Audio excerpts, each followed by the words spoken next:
Minggu ini, Minggu Family. Jadi hari ini saya akan bagikan sesuatu tentang family. Tapi jangan khawatir bahwa anak-anak muda tidak bisa mendengarnya. Kalian tetap bisa mendengarnya, bahkan kalian bisa mengambil satu prinsip di dalam firman Tuhan ini dan bisa mengaplikasikannya nanti dalam kehidupan ketika kalian sudah berpasangan dan ketika kalian sudah menikah nanti. Pagi ini judul temanya saya beri judul Beautiful Submission. Satu penundukan diri yang indah di hadapan Tuhan dalam kehidupan kita sebagai orang percaya. Tujuan daripada khotbah hari ini adalah saya ingin bisa membawa setiap mungkin wanita-wanita, bukan cuma orang yang sudah menikah, tapi orang-orang yang wanita yang juga belum menikah, bahkan yang masih muda bisa melihat seperti apa sih gambaran Tuhan yang Tuhan gambar atau yang Alkitab gambarkan mengenai seorang wanita. Dan tentunya juga ini juga berguna untuk setiap kita para suami, para pria untuk bisa melihat seperti apa sih wanita yang digambarkan oleh Alkitab. Sehingga kita sebagai suami pun bisa turut mendukung istri kita, pasangan kita, dan wanita-wanita yang ada di samping kiri kanan kita. Oke. Saya akan mulai dari 1 Petrus 3 ayat yang pertama. 1 Petrus 3 ayat yang pertama mengatakan, demikian juga kamu, hai istri-istri, tunduklah kepada suamimu. Supaya jika ada di antara mereka yang tidak taat kepada firman, mereka juga tanpa perkataan dimenangkan oleh kelakuan istrinya. Jika mereka melihat bagaimana murni dan salehnya hidup istri mereka itu. Kalau kita bicara tentang ayat ini, kadang-kadang buat seorang wanita sepertinya ini satu ayat yang begitu mengintimidasi. Karena bicara bahwa wanita harus menundukkan diri. Karena kita punya pengertian, kita punya mindset, kita punya pandangan penundukan diri itu seperti apa. Dipengaruhi mungkin oleh masa lalu kita atau culture zaman sekarang. Tapi kita akan melihat seperti apa penundukan diri nantinya di dalam apa yang firman Tuhan gambarkan. Tapi sebelum saya masuk pada penundukan diri istri kepada suami, saya ingin terlebih dahulu membagikan mengenai penundukan diri adalah value orang percaya. Jadi kalau kita bicara tentang penundukan diri, bicara tentang submission, ini bukan hanya berbicara wanita kepada istri, tapi ini adalah value setiap kita orang yang percaya. 1 Petrus 2 ayat 13 mengatakan, tunduklah karena Allah kepada semua lembaga manusia, baik kepada raja sebagai pemegang kekuasaan yang tertinggi. Jadi submission adalah value-nya setiap kita orang percaya. Kita hari ini tinggal di dalam bangsa Indonesia, maka kita perlu untuk bisa menundukkan diri submission kepada pemerintah negara ini. Suka tidak suka, tapi pada kenyataannya saudara perlu untuk membayar pajak. Kita perlu menghormati polisi yang ada, mengatur lalu lintas yang ada. Kita perlu menghormati otoritas rambu-rambu lalu lintas. Kalau merah berhenti, kalau kuning mulai hati-hati, hijau baru mulai jalan. Itu adalah bentuk submission kita sebagai orang percaya. Lalu yang berikutnya 1 Petrus 2 ayat 18 mengatakan, hai kamu hamba-hamba, tunduklah dengan penuh ketakutan kepada Tuanmu. Bukan saja kepada yang baik dan pemarah, tetapi juga kepada yang baik dan peramah, tetapi juga kepada yang bengis. Jadi ini pun value kita. Bahwa kita orang-orang percaya ketika kita bekerja di satu tempat, dimanapun kita bekerja, kita perlu belajar untuk menundukkan diri kepada orang yang ada di atas kita. Baik di dalam pelayanan, baik di dalam hal yang lainnya, kita belajar untuk menundukkan diri. Yang ketiga, 1 Petrus 3 ayat yang pertama dikatakan, dan juga kamu hai istri-istri tunduklah kepada suamimu. Supaya jika ada di antara mereka yang tidak taat kepada firman, mereka juga tanpa perkataan dimenangkan oleh kelakuan istrinya. Yang ketiga ini berbicara mengenai penundukan istri kepada suami. Lalu yang berikutnya 1 Petrus 3 ayat 13-15. Dan siapakah yang akan berbuat jahat terhadap kamu jika kamu rajin berbuat baik? Tetapi sekalipun kamu harus menderita juga karena kebenaran, kamu akan berbahagia. Sebab itu janganlah kamu takuti apa yang mereka takuti dan janganlah gentar. Tetapi kuduskanlah Kristus di dalam hatimu sebagai Tuhan. Dan siap sedialah pada segala waktu untuk memberi pertanggungan jawab kepada tiap-tiap orang yang meminta pertanggungan jawab dari kamu tentang pengharapan yang ada padamu. Tapi haruslah dengan lemah lembut dan hormat. Ayat ini berbicara mengenai bagaimana kita hidup saling menundukkan diri satu dengan yang lainnya. Baik di dalam gereja, baik di luar sana. Ketika kita punya orang-orang yang sepantar dengan kita punya rekan sekerja, kita punya rekan sekepelayanan. Kita belajar untuk kita bisa menundukkan diri satu dengan yang lainnya. Jadi submission adalah value orang percaya, bukan hanya untuk para istri. Ini yang kita perlu pegang, ini yang kita perlu perhatikan. Kita bertumbuh menjadi orang-orang yang memiliki sebuah nilai dalam hidup kita, yaitu submission. Kita masuk kepada submission penundukan diri istri kepada suami.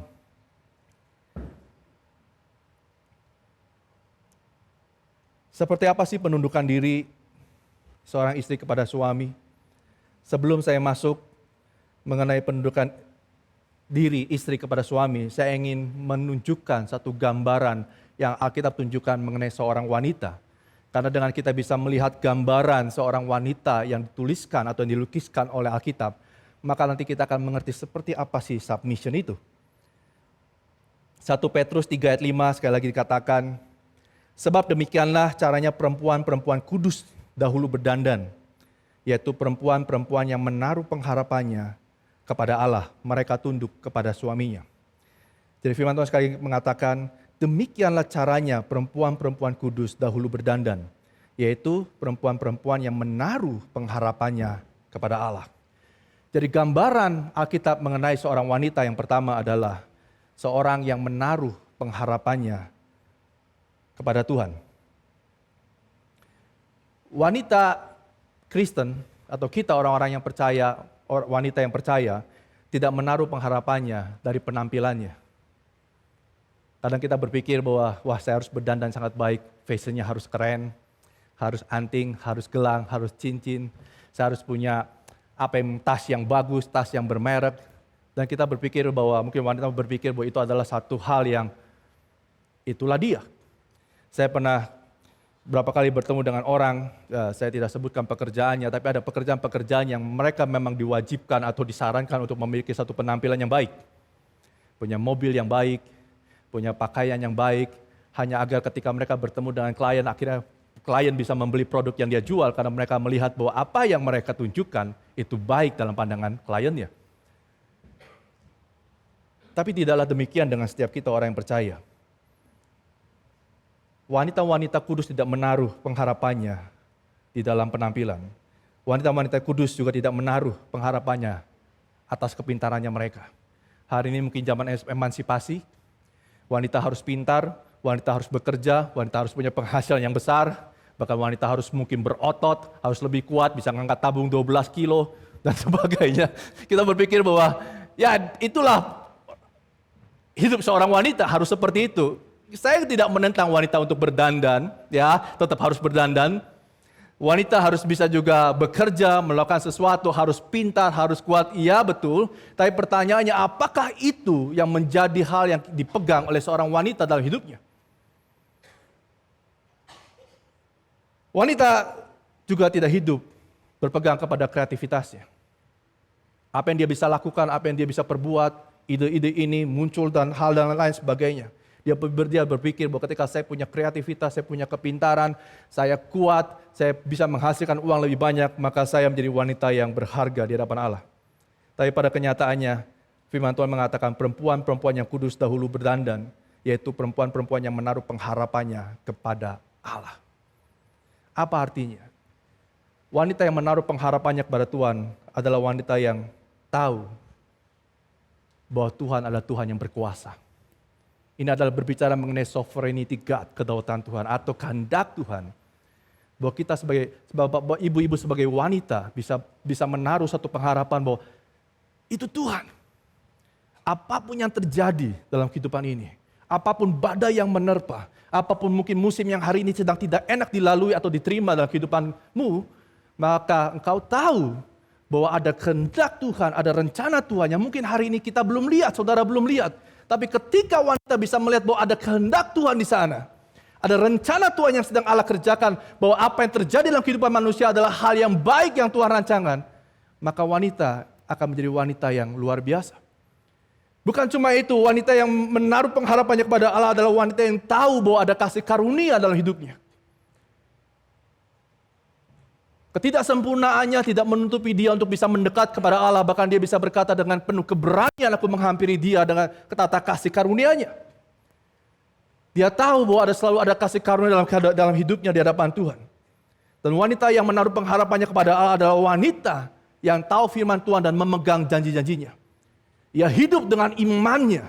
Ketika ia mengetahui ada firman Tuhan, ketika ia tahu bahwa Tuhan berbicara, maka ia berpegang dan berteguh dengan iman yang dia punya di hadapan Tuhan. Maka itulah wanita yang pertama. Gambaran wanita yang pertama, yaitu menaruh pengharapannya kepada Allah. Sehingga apa? Sehingga yang kedua, gambaran wanita yang kedua adalah fearless. Wanita itu tidak takut. 1 Petrus 3 ayat 6 dikatakan, sama seperti Sarah taat kepada Abraham dan menamai dia tuannya. Dan kamu adalah anak-anaknya jika kamu berbuat baik dan tidak takut akan ancaman. Gambaran wanita yang kedua adalah tidak takut dalam hidupnya.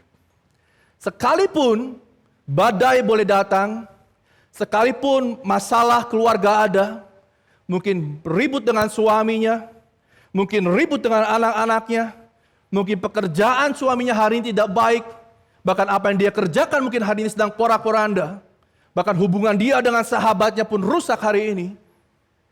Tapi wanita yang tahu mengenai firman Tuhan, itulah sebabnya ini adalah dasar ketika wanita ini mengenal Tuhan, maka hidupnya tidak lagi takut.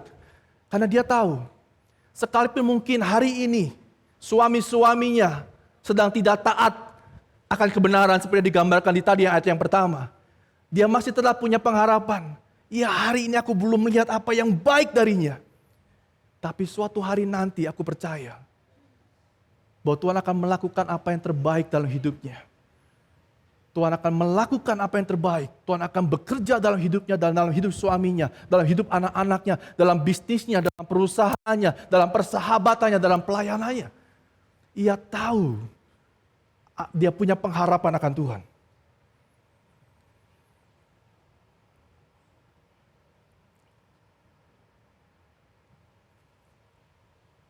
Dua Korintus 10 ayat 5.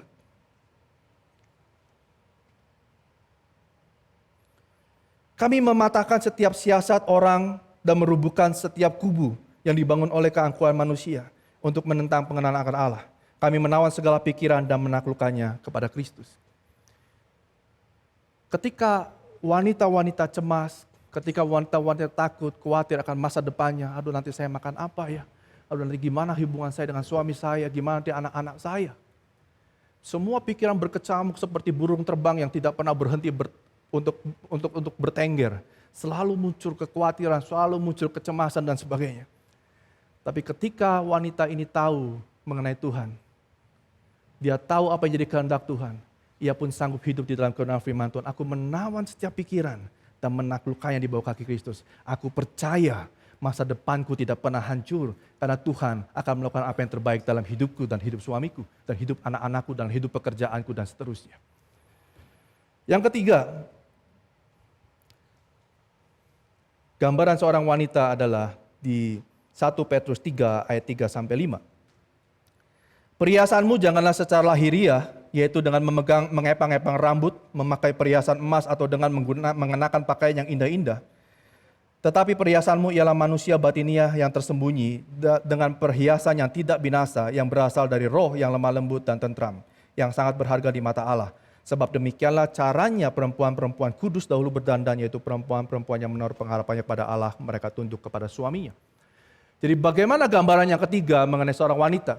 Wanita yang digambarkan Alkitab adalah wanita yang memiliki perhiasan batiniah.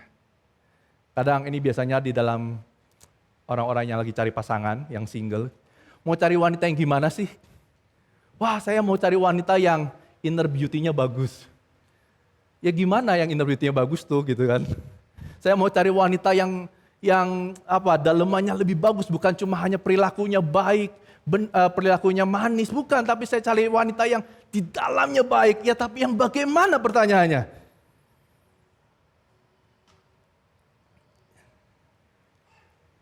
Apakah perhiasan yang dipakai oleh wanita adalah gelang, permata dan sebagainya? Tapi perhiasan yang baik adalah perhiasan yang ada di dalam internal adornment. Saudara, saya mau cerita, saya udah cerita sama istri saya akan cerita ini. Mungkin saya juga pernah cerita beberapa kali, ketika zaman dulu kami dalam kehidupan masih berjuang, lagi awal-awal bekerja, saya punya pekerjaan 7 tempat dalam 1 bulan, itu pun saya lakukan karena agar saya bisa mengumpulkan sedikit demi sedikit. Nah, singkat cerita dalam proses perjalanannya kami punya anak, dan waktu punya anak umur kami 2 tahun, dan setiap kali saya pulang ke rumah, karena saya berangkat pagi, saya pulang malam, saya berangkat pagi, saya pulang malam. Jadi saya nggak terlalu tahu tentang anak saya yang pertama. Jadi 2 tahun anak saya bertumbuh, ketika saya pulang ke rumah, Dan anak saya nangis, saya selalu tanya sama istri saya, ini anak nangis kenapa? Ini anak nangis kenapa? Ini anak nangis kenapa? Dan selalu itu yang saya tanya, karena saya nggak tahu apa yang terjadi dan saya harus berbuat apa. Tapi sampai satu kali istri saya bilang begini, uang kita hilang, kita masih bisa cari kembali suatu hari nanti. Tapi kalau waktu bersama keluarga hilang, dengan anak-anak hilang, maka waktu ini tidak akan pernah bisa kembali. Dan waktu istri saya bilang begitu, saya tahu dan saya sadar. Iya, apa artinya saya mengumpulkan uang sedemikian banyaknya, kalau sampai akhirnya saya kehilangan dengan anak-anak saya, waktu dengan anak-anak saya. Saya nggak kenal siapa dia, saya nggak tahu apa yang jadi keinginan hatinya, saya nggak tahu perasaannya, saya nggak tahu pergumulannya, saya nggak tahu tujuan hidupnya seperti apa. Terus buat apa uang yang saya kumpulkan di dalam tabungan? Dan waktu saya melihat ini, saya melihat satu gambaran dari seorang wanita yang perhiasannya bukanlah tahta dan permata, tapi seorang wanita yang bisa berkata, ada satu yang jauh lebih penting dari semuanya itu. Penampilan, perhiasan, bahkan uang yang kita kumpulkan tidak jauh lebih penting daripada nilai itu. Yaitu engkau bisa mendidik anak-anakmu, membesarkan anak-anakmu, dan mereka bertumbuh dan kau dekat dengan mereka. Bukankah ini adalah satu perhiasan batinia yang sangat cantik dalam kehidupan seorang wanita? Dan dari manakah perhiasan ini muncul? Semua ini muncul karena pengenalan akan Tuhan dalam hidupnya. Karena dia exactly tahu apa yang Tuhan kehendaki, apa yang Tuhan sudah firmankan dalam hidupnya. Sehingga ketika kami menghadapi masa di mana kalau saya nggak bekerja seperti sekarang, terus gimana nextnya? Istri saya adalah orang yang tidak pernah khawatir tentang uang. Sepeser pun dia nggak pernah khawatir. Dari zaman susah, dari zaman sampai hari ini kita bisa nabung, dia nggak pernah khawatir tentang uang. Sampai saya bingung. Kalau dia belanja saya yang tanya, habisnya berapa? Karena saya yang khawatir, jangan-jangan nanti kebanyakan belanjanya. Tapi dia nggak pernah belanja kebanyakan. Tapi maksud saya, nggak pernah dia khawatir tentang masa depan, dia nggak pernah khawatir tentang hari esok. Saya juga nggak tahu gimana caranya dia bisa nggak khawatir. Saya juga banyak baca firman Tuhan, dia juga banyak baca firman Tuhan, tapi ketidakkhawatirannya jauh melampaui kekhawatiran saya. Tapi bukankah itu satu hal yang indah? Coba kalau saya khawatir, dia khawatir, bagaimana jadinya hidup rumah tangga kami? Kami tidak memutuskan sesuatu berdasarkan apa yang Tuhan kehendaki, tapi ketika wanita memiliki perhiasan batinnya di dalam hatinya, dia tahu apa yang jadi kehendak Tuhan, bahkan dia menaruh semua pengharapannya kepada Tuhan. Dia tidak takut akan masa depannya. Gimana nanti kalau suatu hari terjadi sesuatu, aku tidak takut karena aku tahu bahwa Tuhan akan melihara hidupku sekarang dan sampai selama-lamanya, dan aku beriman dengan imanku yang aku punya di hadapan Tuhan. Bukankah itu satu perhiasan wanita batinnya yang baik di hadapan Tuhan? Istri saya adalah orang yang I don't know. Tapi kalau saudara tanya, coba gambarkan istrimu dengan satu perkataan. Apa yang akan kamu katakan tentang istrimu? Let's think, ayo pikir. Karena saya mau jawab sendiri nih. Kalau saya ditanya, coba gambarin istri kamu dengan satu kata. Saya cuma bisa kata, penggaris.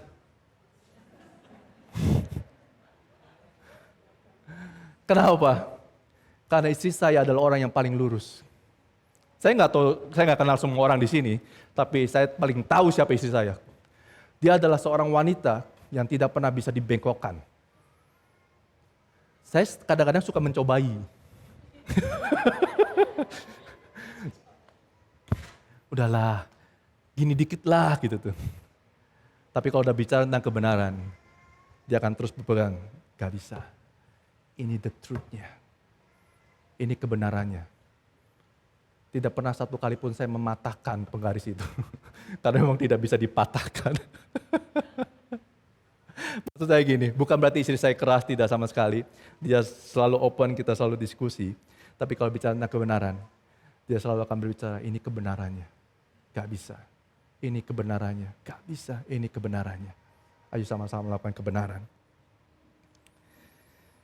Kadang kita berpikir, cari pasangan wanita, pasangan, ini bukan cuma hanya wanita, tapi pria juga ya. Kalau cewek-cewek mau cari pasangan yang cowok, mau cari cowok yang gimana sih?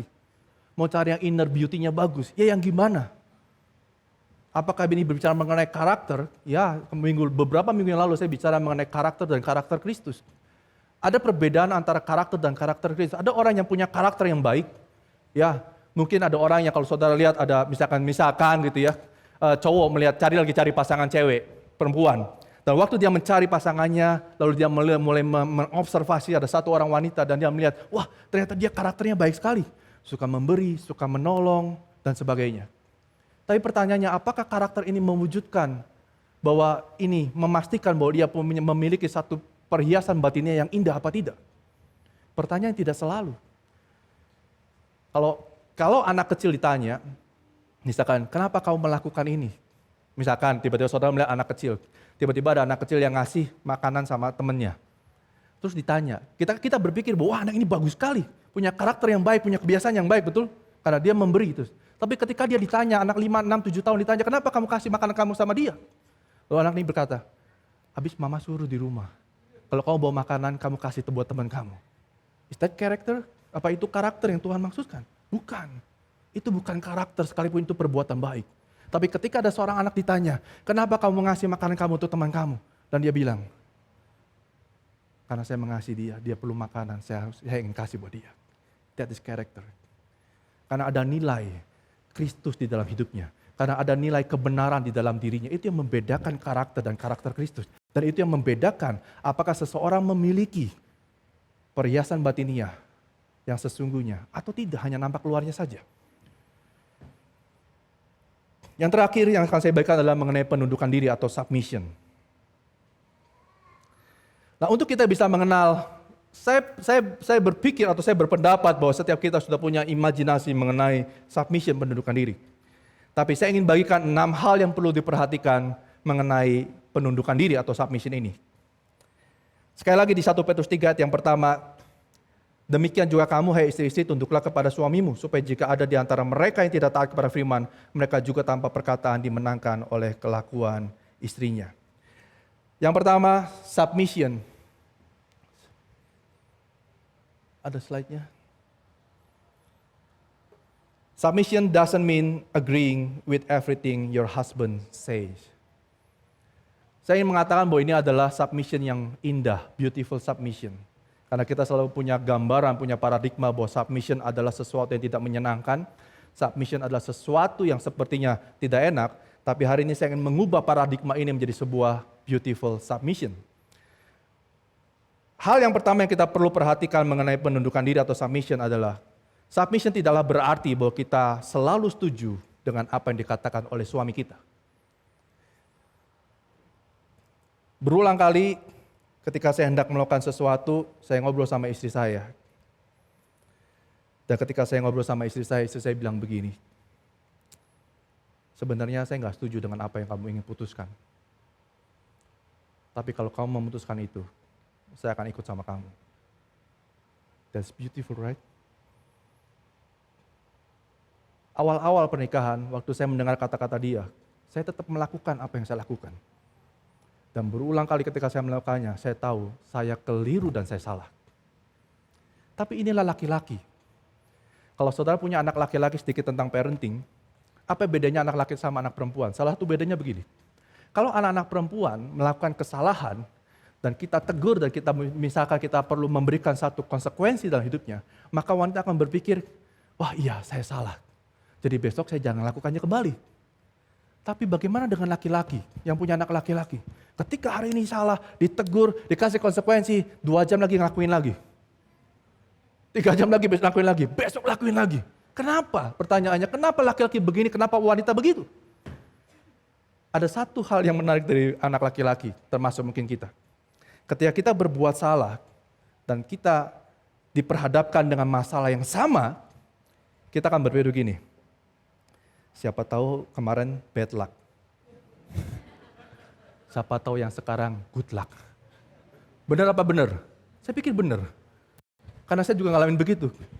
Contoh yang kejeblos misalkan usaha ini gitu ya, yang trading gitu misalkan ya, udah jatuh. Siapa tahu ini mah nggak beruntung aja. Siapa tahu next yang kedua beruntung. Udah kedua juga ya, masih dilakuin lagi. Siapa tahu yang ketiga beruntung. Dan seterusnya. Dan ketika saya melihat ini, saya tahu, wah iya, saya harus banyak belajar. Jadi ketika setiap kali saya diskusi sama istri saya hendak membuat satu keputusan apapun misalnya, dan ketika istri saya bilang begini, sebenarnya saya nggak setuju. Tapi kalau kamu jalan, saya akan dukung kamu. Sejak hari itu, sejak saya sadar, terbuka matanya, kalau istri saya bilang begitu, artinya saya harus kembali masuk. Dan saya bilang sama Tuhan, Tuhan apa yang kau mau untuk aku lakukan dalam hidupku. Karena hampir keputusan-keputusan yang saya buat, kebanyakan salah. Itu masalahnya. Kalau saya bisa membuktikan apa yang saya putuskan kemarin-kemarinnya banyak benarnya, mungkin saya akan jauh lebih nekat. She is the law. Bercanda. Tapi maksud saya gini, istri kita bisa melihat sesuatu, mereka banyak berdoa, bahkan mungkin lebih banyak berdoa daripada kita para pria. Mereka lebih banyak firman Tuhan, mereka lebih banyak mengerti firman Tuhan, mereka lebih kuat memegang firman Tuhan daripada hidup kita para pria. Jadi ketika mereka benar-benar berkata, kita perlu mendengar apa yang mereka katakan. Jadi submission itu indah. Hanya masalahnya, saudara perhatikan, supaya jika ada di antara mereka yang tidak taat kepada firman, jadi suaminya ini sudah tahu firman, tapi dia nggak mau taat sama firman. Bukankah kayak saya? Dan juga Bapak Ibu, Bapak-Bapak. Kita kadang-kadang tahu kebenaran, tapi kadang-kadang kita mau coba. Bahkan sampai ada orang yang pernah bilang, saya mau coba sampai seberapa jauh konsekuensinya. Bahkan saya pernah ketemu satu orang bapak, dia bilang begini, Pak, saya tahu apa yang Bapak katakan benar. Tapi saya tidak akan merubah kebenaran yang saya punya dengan kebenaran Bapak sampai saya mendapati apa yang saya yakini sebagai satu kebenaran itu keliru. Ngeri nggak? Ngeri, tapi itu yang ada dalam hati laki-laki kadang-kadang. Kita akan coba itu sampai limit tertentu, sampai kita tahu, kubrak, jatuh dan ya aku salah. Dan saudara tahu, ketika istri saya tidak menuntut apa-apa, istri saya tetap submission sama saya akhirnya mulai berpikir kan, dalam perjalanannya, oh iya saya salah, oh iya ini salah. Saya mulai kalkulasi, laki-laki, kalkulasi ini salah, ini salah, ini salah, oh benarnya cuma mungkin 1 atau 2. Kita mulai berpikir, benarkah hidup yang kita lakukan ini benar? Kalau salah terus. Jadi saya akhirnya mulai berpikir, iya, saya harus mulai mendengarkan apa yang dia katakan. Saya berubah bukan karena tuntutannya.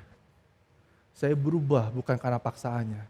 Tapi saya berubah karena akhirnya saya mulai mengerti ini yang Tuhan kehendaki dalam hidup saya. Yang berikutnya, submission doesn't mean leave your brain and your will at the wedding altar. Submission bukan berarti, pendudukan diri bukan berarti meninggalkan logika kita, cara berpikir kita, atau keinginan seorang wanita di dalam satu pernikahan. Begitu nikah, jreng, selesai, wanita tidak punya apa-apa lagi. Semua hidupnya hanya ikut apa yang suami katakan. Kalau suami terjun ke sumur, dia akan terjun ke sumur. Kalau suami jatuh, dia akan jatuh. No, bukan itu caranya.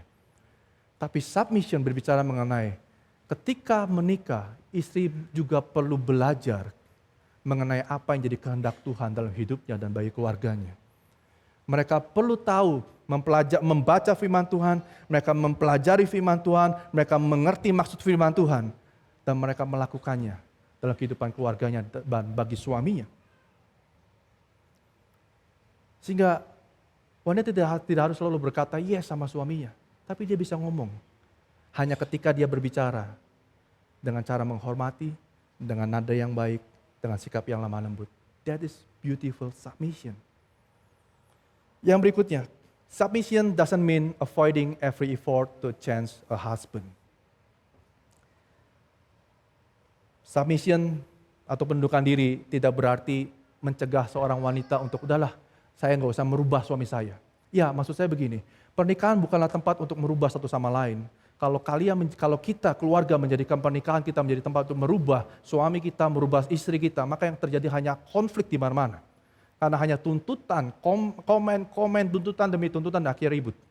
Tapi bagaimana caranya kita submission, wanita submission, tapi bisa merubah suaminya. Sama yang seperti tadi saya bagikan bahwa ketika istri mengetahui mengenai kebenaran, istri mulai menceritakan isi hatinya bahwa ia juga tidak setuju. Dan dia hidup percaya bahwa Tuhan pasti punya rencana. Itulah sebabnya tadi yang pertama, hope in God itu adalah basic dasar dari sebuah submission. Karena kalau saudara nggak percaya bahwa Tuhan punya rencana yang baik, bahwa Tuhan akan melakukan apa yang baik dalam hidup setiap kita orang percaya, termasuk dalam kehidupan diri wanita. Kalau wanita tidak bisa, tidak memiliki perhiasan-perhiasan yang batini adalah hidupnya, maka akan sulit bagi seorang wanita untuk bisa menundukkan diri, untuk bisa memiliki beautiful submission.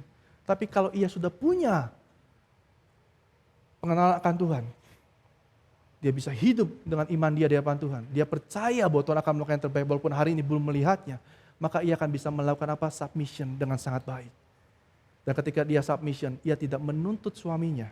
Tapi ia bisa berkata-kata dengan cara yang elegan, dengan cara yang baik.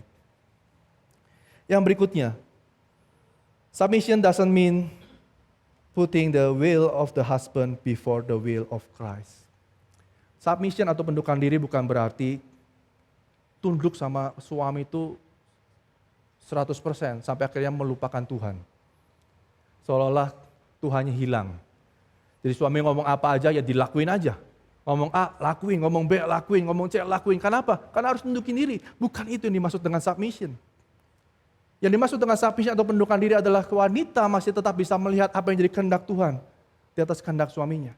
Ada hal-hal yang mungkin keliru dilakukan oleh suamimu. Dan kau masih bisa berkata, sorry, saya nggak bisa melakukan apa yang kamu suruh untuk saya lakukan. Karena kebenaran inilah yang aku pegang, yaitu Kristus dan kehendak-kehendaknya.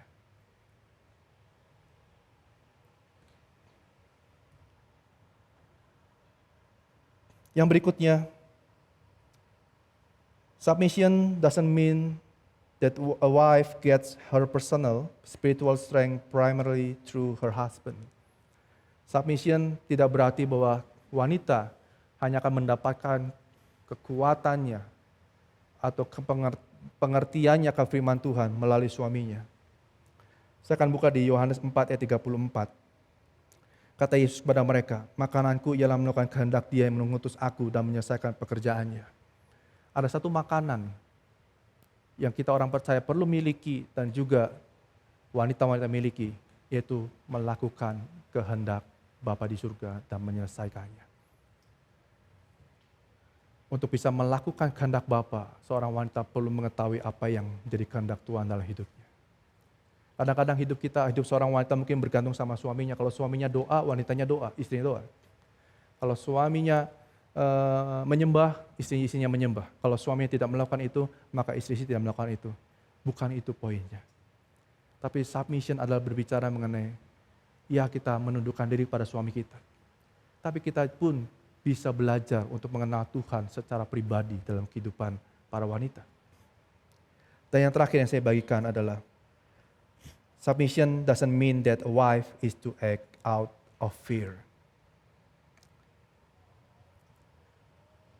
Sama seperti Sarah taat kepada Abraham dan menamai dia tuannya. Tuannya itu T-nya kecil. Dan kamu adalah anak-anaknya. Jika kamu berbuat yang baik dan tidak takut akan ancaman. Saudara, seorang wanita yang submission, dia tidak takut akan ancaman. Dia akan tidak takut akan suaminya.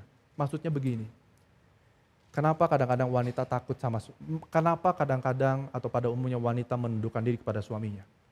Karena wanita takut sama suaminya. Kenapa di firman Tuhan dikatakan tuannya kecil, tapi Sarah pernah berkata mengenai Lord yang tuannya besar, L-nya. Karena Sarah masih bisa melihat ada Tuhan yang jauh lebih besar. Artinya apa? Ketika ia menundukkan diri submission kepada suaminya, bukan karena ia takut sama suaminya. Takut diceraikan, takut mungkin dibentak-bentak, takut nggak dikasih makan, takut nggak dikasih apapun. Bukan. Tapi wanita yang digambarkan Alkitab, wanita yang menundukkan diri adalah wanita yang tahu ketika ia menundukkan diri. Karena ini yang Tuhan mau dalam hidupku sebagai seorang wanita. Terakhir sebagai kesimpulan. Gambaran Alkitab mengenai wanita berdasarkan 1 Petrus pasal yang ketiga. Wanita adalah wanita yang memiliki harapan di dalam Kristus. Yang kedua, adalah wanita yang tidak punya rasa takut karena dia percaya kepada Tuhan. Dan yang ketiga, wanita yang memiliki perhiasan-perhiasan batinia. Dan yang keempat, wanita yang memiliki beautiful submission. Jadi sekali lagi, saya ingin merubah paradigma hari ini.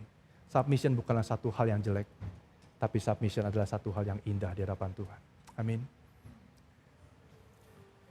Kita tundukkan kepala di hadapan Tuhan. Bapak, kami mengucap syukur Tuhan untuk hari ini Tuhan. Roh Kudus beri kami kekuatan untuk kami bisa menjalani kehidupan ini Tuhan. Aku berdoa Tuhan Kau memberikan kekuatan bagi setiap keluarga, suami istri. Untuk mereka bisa membangun rumah tangga Tuhan, hubungan suami istri Tuhan. Semakin hari semakin kuat di hadapan Engkau. Biarlah Engkau menjadi Allah yang berkuasa dalam kehidupan pernikahan mereka Tuhan. Engkau Allah yang berkuasa dalam hubungan-hubungan yang ada di tengah-tengah kami Tuhan. Biarlah berkat yang daripada-Mu Tuhan tercurah atas gereja-Mu, atas keluarga-keluarga Tuhan, dan atas semua jemaat-Mu Tuhan. Terima kasih Bapa. Kita akan perjamuan kudus hari ini.